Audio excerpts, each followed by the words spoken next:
Você sabia que a genealogia de Jesus, traçada pelo autor de Mateus, é totalmente diferente da genealogia traçada pelo autor de Lucas? Ou seja, é como se Mateus falasse de um outro Jesus, de uma linhagem totalmente diferente, de uma linhagem familiar totalmente diferente. Você sabia disso? Como é possível que algo tão fundamental como a linhagem do Messias seja tratada de maneira tão contraditória? Se Jesus é realmente o Messias, como pode haver duas versões completamente diferentes de sua genealogia? Se a Bíblia é infalível, por que ela apresenta informações tão contraditórias sobre algo tão crucial quanto a genealogia de Jesus? E mais, se Jesus, segundo a teologia cristã, foi concebido pelo Espírito Santo sem a participação de José, então como Jesus pode ser descendente de Davi, como as profecias exigem? Aliás, qual é a necessidade dos autores de Mateus e Lucas traçarem a genealogia de Jesus para provar a descendência davídica de Jesus através de José, se José é apenas padrasto de Jesus, não tendo nenhum laço sanguíneo com Jesus? E qual era a natureza do Messias que os judeus aguardavam? Será mesmo um Messias que fosse um Deus encarnado? A propósito, por que será que eles, os judeus, não creem em Jesus como Messias? Você não vê que estamos diante de uma manipulação das Escrituras para forçar uma conexão entre Jesus e Davi? Uma conexão que na verdade não existe.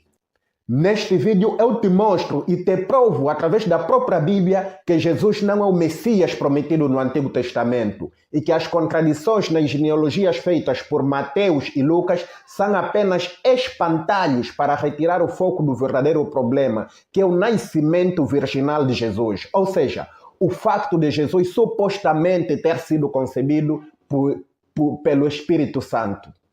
Lamento, amado, mas eu sinto-me na obrigação de te informar neste vídeo que Jesus não é o leão da tribo de Judá.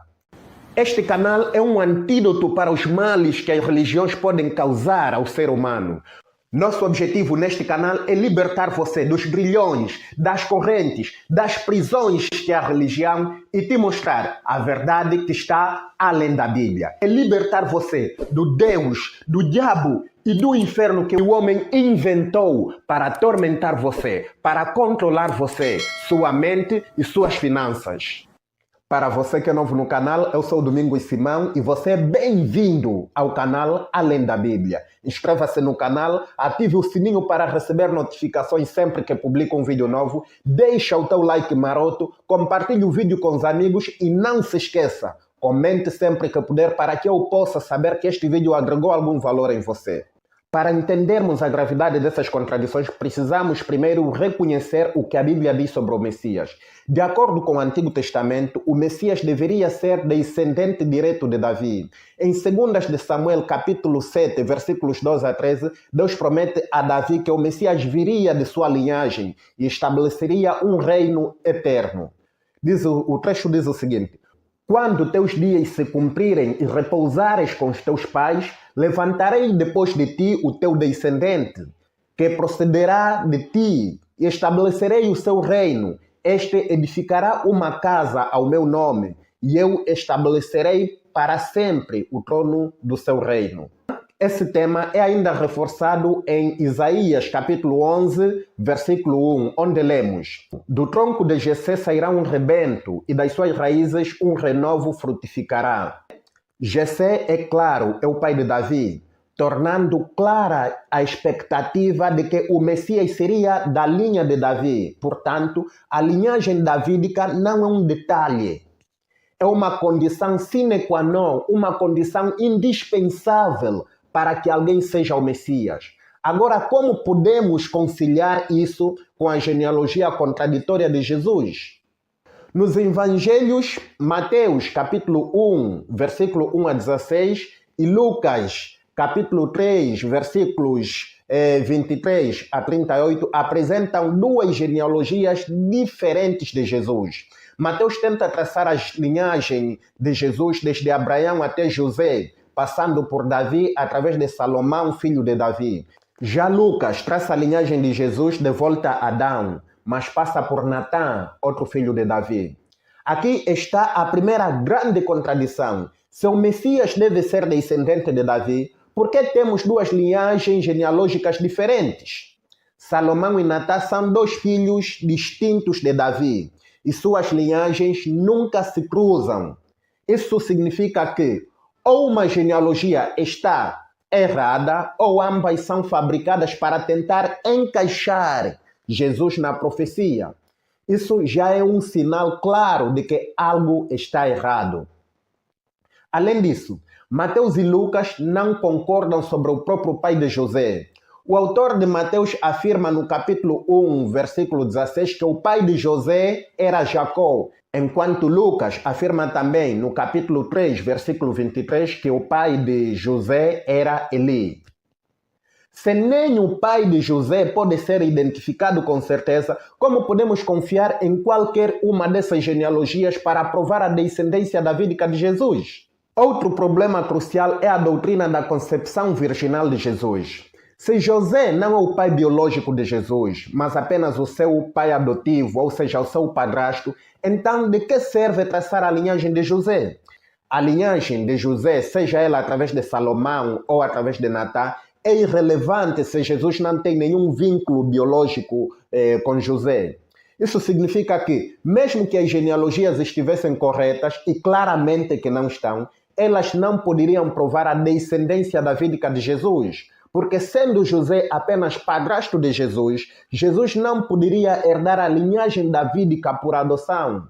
Conforme já disse, o Messias seria um descendente direto, um descendente biológico de Davi. Mas a situação se complica ainda mais quando analisamos a famosa profecia de Isaías 7,14, que é frequentemente citada para justificar a concepção virginal de Jesus. A passagem diz: portanto, o Senhor mesmo vos dará um sinal, eis que uma virgem conceberá e dará à luz um filho, e lhe será chamado Emanuel. No entanto, o termo hebraico original usado aqui não é virgem, mas alma. Alma, que significa simplesmente jovem mulher. A palavra hebraica específica para virgem seria Betulá. Mas Isaías não utiliza esta palavra. Isaías não utiliza Betulá. Ou seja, a profecia diz simplesmente jovem Maria, e os escritores do texto forçaram a jovem Maria a ser Virgem Maria. Essa distinção é crítica porque sugere que a concepção virginal de Jesus não está realmente profetizada na Bíblia hebraica, ou seja, no Antigo Testamento, como é vulgarmente chamada.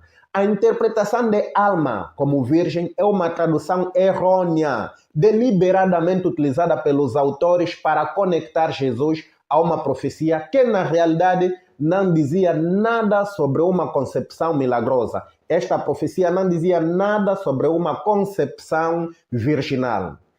Se Isaías estava falando simplesmente de uma jovem mulher e não especificamente de uma virgem, então a base da concepção virginal de Jesus desmorona, quebra, é um checkmate. Sem uma profecia clara de que o Messias deveria nascer de uma virgem, a história da concepção milagrosa de Jesus parece mais uma tentativa tardia de forçar um cumprimento profético onde ele não existe. E isso nos leva a um ponto ainda mais profundo, a própria natureza do Messias prometido. A promessa de um Messias foi feita para os judeus, e o Messias esperado era completamente humano, um líder que viria da linhagem de Davi para restaurar Israel e trazer justiça. O conceito de um Messias divino, de um Deus encarnado, é completamente alheio à tradição judaica. E é exatamente por isso que a nação de Israel, os descendentes dos judeus, não aceitam Jesus como Messias. Para eles, a ideia de que o Messias seria divino e que Deus se tornaria um homem é a pior blasfêmia de todas. Os judeus acreditam no Shema, uma das declarações mais fundamentais do judaísmo, que afirma a unicidade de Deus. Shema Israel, Adonai Eloheinu, Adonai Echad. Ou seja, ouve Israel, o Senhor, nosso Deus, é o único Senhor. Esta declaração está em Deuteronômio, capítulo 6, versículo 4. Esta afirmação é central para a fé judaica, exclui qualquer possibilidade de que Deus pudesse se manifestar ou se apresentar como humano, que Deus pudesse se encarnar em humanos. A divinização de Jesus é para o judaísmo uma violação direta do Shema e da crença da unicidade absoluta de Deus. Assim, quando os cristãos afirmam que Jesus é tanto Messias quanto Deus encarnado, eles estão propondo algo que não apenas contraria as escrituras judaicas, mas também desafia a própria essência da fé judaica. De lá, né, dos próprios que receberam a promessa dos próprios que receberam a promessa do Messias, né? Porque os cristãos roubaram o Messias dos judeus. Isso explica por que até hoje os judeus veem Jesus como um falso Messias e rejeitam completamente a noção de sua divindade. Aqui vemos a teologia cristã se enrolando em suas próprias contradições. Ao tentar conciliar a concepção virginal com a profecia da descendência davídica e a promessa de um Messias humano, a narrativa perde toda a coerência. Se Jesus não é descendente biológico de Davi e, além disso, é apresentado como uma divindade encarnada, então ele não é o Messias prometido aos judeus. É simples assim. Essas contradições são devastadoras para a ideia de que Jesus é o Messias. Se a Bíblia nos dá duas genealogias contraditórias e ainda espera que acreditemos que Jesus cumpre as profecias messiânicas, algo está profundamente errado, mas profundamente errado. E se a própria Bíblia, que muitos acreditam ser a infalível palavra de Deus, falha em fornecer uma genealogia clara e coerente para Jesus, por que deveríamos acreditar que ele, o próprio Jesus, é o Messias? A verdade é que essas contradições expõem a fragilidade da narrativa cristã. Elas mostram que a figura de Jesus foi ajustada para se encaixar nas profecias do Antigo Testamento, mas de maneira tão desleixada que os próprios escritores bíblicos não conseguiram concordar sobre a linhagem davídica de Jesus. Isso não é apenas um erro, é uma falha crítica que coloca em dúvida toda a construção teológica do cristianismo, coloca em dúvida, coloca em xeque-mate a base sobre a qual se erguem os pilares do cristianismo. Se a genealogia de Jesus, que deveria provar a sua linhagem messiânica, são contraditórias e confusas, então a própria ideia de que ele é o Messias prometido se desintegra totalmente. Sem a linhagem de Davi e sem corresponder ao perfil do Messias humano que a tradição judaica aguardava, Jesus não pode ser o Messias. E sem essa base, o cristianismo perde uma de suas reivindicações centrais, de que Jesus é o Messias. Se você é cristão e nunca se perguntou sobre essas contradições, eu encorajo a pensar criticamente. A Bíblia não é infalível e essas falhas genealógicas, junto com a desarmonia entre a visão judaica do Messias e a divinização de Jesus, são uma prova clara disso. Se Jesus não pode ser comprovadamente descendente de Davi e não se alinha com o Messias esperado pelos judeus, então é hora de reconsiderar a validade da crença de que ele é o Salvador prometido. Aliás, não há Salvador nenhum, nem para os judeus, nem para os cristãos. Amado, seja racional. A Bíblia, apesar de conter factos históricos judaico-cristãos, é uma literatura repleta de mitos, fábulas, alegorias, metáforas e lendas. A Bíblia não possui nenhuma inspiração divina de um tal de Yahweh, o Deus de Israel. Até porque esse tal de Yahweh, Deus de Israel, é um personagem mitológico criado pela tradição judaico-cristã, principalmente judaico. Tal como Zeus, o Deus supremo do panteão grego, que foi criado pelos antigos gregos, assim é Yahweh, o Deus de Israel. Espero que esta reflexão te liberte do sistema religioso e do medo dos deuses, do diabo e do inferno. Um dia eu também assisti um vídeo semelhante a este e libertou-me da prisão, dos grilhões que é a religião. E se este vídeo também foi libertador ou até mesmo inspirador para si, dá um like maroto para nós. Inscreva-se no canal, ative o sininho para receber mais conteúdos semelhantes a estes, pois eu fui.